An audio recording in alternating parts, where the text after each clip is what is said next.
আসসালামু আলাইকুম সবাইকে শুভেচ্ছা ও স্বাগতম। সবাই কেমন আছেন? আমি আলহামদুলিল্লাহ ভালো আছি। আপনারা কেমন আছেন? অবশ্যই আমাকে কমেন্ট করে জানিয়ে দিবেন। আজকে আমি দেখাবো টেক্সচার পেইন্টিং।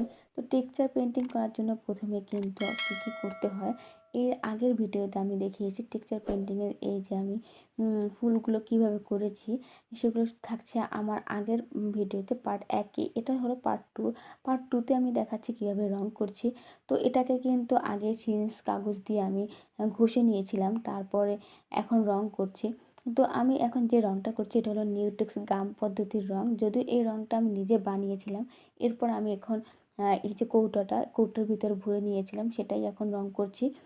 তো আমার এই টেক্সচার পেইন্টিং আপনাদের কাছে কেমন লেগেছে অবশ্যই কিন্তু আমাকে কমেন্ট করে জানাবেন।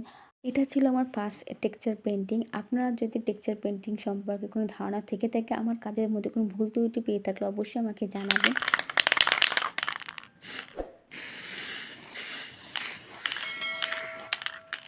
সর্বশেষে বার্নিশ স্প্রে করে নিলাম। এই ছিল আমার টেক্সচার পেইন্টিং। আমার এই পেইন্টিং ভিডিও আপনাদের কাছে যদি ভালো লেগে থাকে অবশ্যই লাইক, কমেন্ট, শেয়ার করে পাশে থাকবেন। ধন্যবাদ। আজ এই পর্যন্তই, দেখা হবে অন্য কোনো ভিডিওতে। সেই পর্যন্ত ভালো থাকবেন, সুস্থ থাকবেন। আল্লাহ হাফেজ।